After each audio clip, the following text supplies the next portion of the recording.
Quite a couple weeks in Eugene, Oregon, surrounding the Ducks football program. We got Eric Scopel on the line from Duck Territory on 247 Sports to help us break it down just a day following National Signing Day. But Eric, while we appreciate you being here, man, you have been tearing it up, I'm sure, with following all these stories, considering a coaching change and now a recruiting class that's only 7 deep as I look at it right now. Yeah, it's been a whirlwind, I'll tell you. Usually after the conference championship game, which Oregon has played in the last couple of years, there's a little bit of a down period before signing day. I didn't get a chance to have much of a down period this year. MarkRogersTV left about a week ago, more than that, 10 days ago, and Dan Lanning replaced him on Monday of this week. And so it's been a whirlwind, learning about Dan, learning about what he brings to the program. How is he going to operate, like you said, as a recruiter? We got a pretty good indication of some early returns here on Wednesday. They signed 7.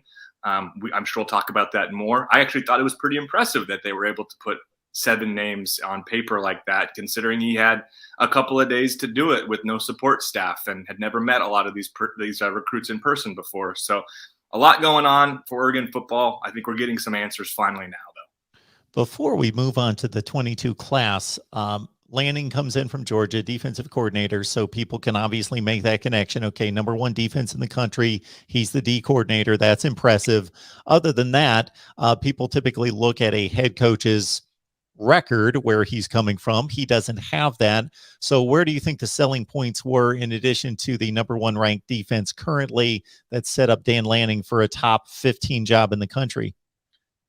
What you just said at the end there, that's a big part, right? What he's done on the field is huge at Georgia. And the fact that he was handed the reins to be the defensive coordinator, I think at 32 years old, at a school like Georgia with no previous defensive coordinating experience. Like, I think you kind of look at his trajectory and his arc, and he's 35. Like I've said, he has no head coaching experience, right? Like, those are obviously concerns. That's a young coach who doesn't have any head coaching experience. Oregon's a big job that wants to aspire for big things, not in a couple of years, but right now. I mean, I think when I talked about the way this program was headed under MarkRogersTV, 2022 was kind of a year people had circled as when things were going to start to click.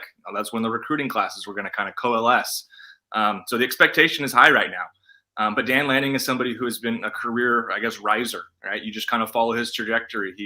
I think a thing that stands out from some of the research I've done and went on him and some of the conversations with other people is just how much of a grinder he is. You know, he got his opportunity at Pittsburgh as a graduate assistant in 2011.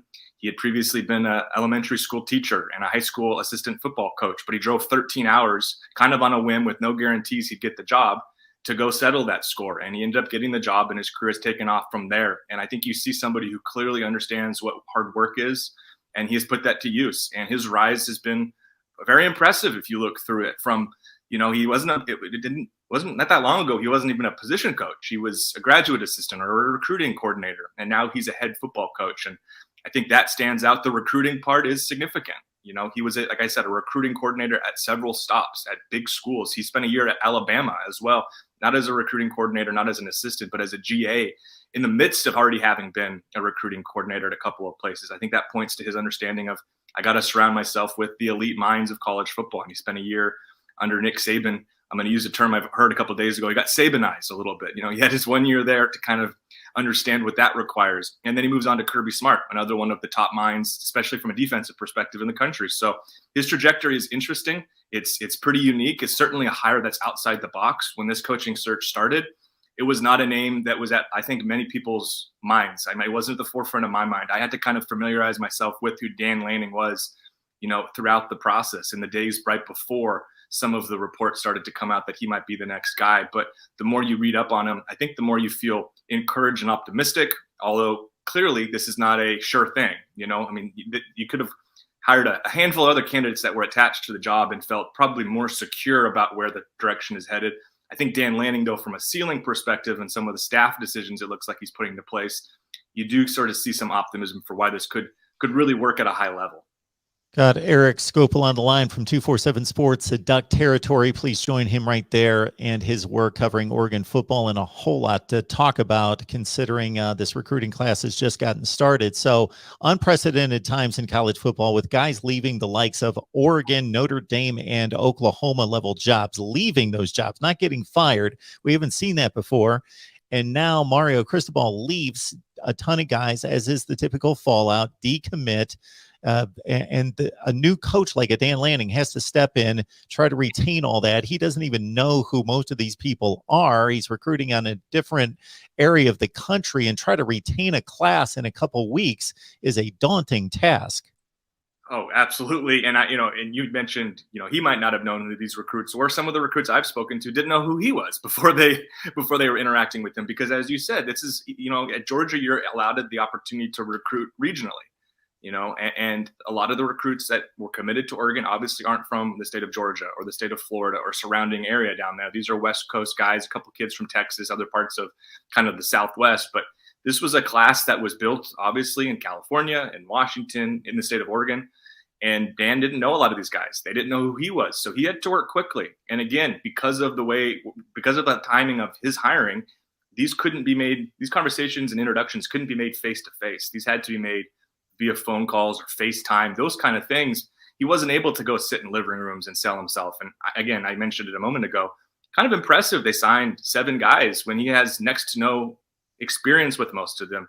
He flipped a player from Texas, Anthony Jones, a high 3-star outside linebacker who is from the same high school as another one of the players who signed, Sir Mel's, down in Liberty High School in the Las Vegas area. But it's pretty impressive just to get anyone to sign when you have 2 days. And again, no support staff. They did re-up a contract with the director of player personnel, Don Johnson Jr., who was pretty instrumental in recruiting. I'm sure that played a role in what they were able to do. But none of his assistant coaches have been officially hired. There have been names linked to the job. A couple of people have reportedly accepted or on the verge of accepting. But to do all of this by himself, and we should also mention, to do this while juggling the tasks of being in Athens, Georgia, where he's helping the Bulldogs prepare for a college football playoff semifinal with Michigan in a couple of weeks. He is doing an awful lot in a short period of time here. And I just think you're impressed with kind of the work ethic required to get some of the results they're getting right now. 7 signed, including 2 4-stars in Jalil Tucker and Devin Jackson. So how much do you expect him to get done in the remainder of this week? Because if I understand it correctly, the current signing period runs through Friday. And then, of course, we move into February from there. So what do you expect that final number to be, and how much of that's going to get done this week? I think, by February, I expect they'll sign close to 18, 19. This was never going to be a huge class for Oregon. In fact, if they were to get to that number, they'd be over the 85 number limit. COVID played a role into this. There are players that I'm not including in that number that are going to go pro and aren't going to be on the team or might transfer. This week on Friday, there are 2 recruits that are priority recruits who are making decisions, and Oregon is a factor for both high-end 4-star recruits. One is Tetaroa McMillan, a top 50 wide receiver recruit out of the Southern California area. McMillan is down. He is committed to Oregon, but he's down to Oregon and Arizona for a decision. And then the other one is a player that Oregon never landed a verbal commitment from, but for a while in the fall felt like a strong favorite, and that's Cyrus Moss, another big-time edge rush player out of the Las Vegas area. I'm not sure the likelihood of landing both, but I expect that they'll probably get one of the 2. And if they did get both, again, given Lanning's lack of experience with these players, that would be another early indication that he's really got some recruiting chops, his ability to do that, again, with next to no help. I will also note that I've already talked about some of the successes this week from a recruiting perspective. I think another early indication that he's kind of got something going is Seven McGee, one of the team's most exciting young players, entered the transfer portal on Monday evening for about 30 minutes and then tweeted out later, "I just spoke with Dan Lanning. I spoke with Don Johnson, the director of player personnel, and I'm sticking with Oregon." That was maybe his first real recruiting win, was keeping Seven McGee in the fold. That's a player who plays running back, plays wide receiver, a name that Oregon fans I know I've been really high on throughout this fall and had very high expectations for 2022 and beyond. So keeping him around felt like an early win for the Lanning era. Second rated class in the Pac-12, number 31 in the nation. Those numbers don't mean a whole lot right now, as much as they do for most teams across the country that are almost at their limit. As Eric has pointed out, about 18 to 20 could eventually sign. We're only at 7. So at least Dan Lanning goes to a program that's obviously well established, well known across the country for a number of reasons, and takes over for a coach that was working on a third straight, if I'm getting the numbers correct and my years correct, working on a third consecutive top finish in the Pac-12 in recruiting. And so there's already that, in a sense, a groundwork of, you're selling a known brand. Absolutely. And I think Dan steps into a good situation from a player perspective. Again, the transfer portal is a thing. There might be players that take off that were unexpected, but you talk about a team at Georgia and the front seven they had and the way they just got after people. I won't say Oregon's Georgia. No one would. That's a silly comparison to make. But from a Pac-12 perspective, Oregon should and expects to have one of the better front sevens in the conference. I think Utah, I know Devin Lloyd goes, they lose a couple other guys, but that they showed 2 weeks in a row against Oregon, or 2 games in a row against Oregon, that they were the class. Oregon will have to contend with the Utes, no doubt. But Oregon has a lot of big-time players back on defense. Brandon Dorlus, Popa Amavai were both first-team all-conference defensive linemen. Kayvon Thibodeau was as well, but he's obviously entered the draft. And then Noah Sewell, one of the best players out west, regardless of position. He'll be back manning the middle. And then a player that Oregon fans are just dying to see play more than a quarter or two of football is Justin Flo, a big-time recruit who had a great first game against Fresno State this year, 15 tackles, was all over the place, broke his foot, didn't play the rest of the season. There's been an idea of, the pairing of Sewell and Flo, who are both 5-star recruits, who are, I think, still the 2 highest-rated linebacker recruits in program history. Pairing those players together, you get kind of excited when you think about what it would look like with Dan Lanning leading that group, along with a secondary, which, again, we don't know what everyone's going to do, should return some pretty darn good players too. And it's intriguing that, of course, he's going to face a former team right out of the gate next season, but we've got months and months and months to talk about that. Eric Skopel, 247 Sports, Duck Territory. We know you're running all over the place, Eric. We appreciate you stopping by, breaking it down for us.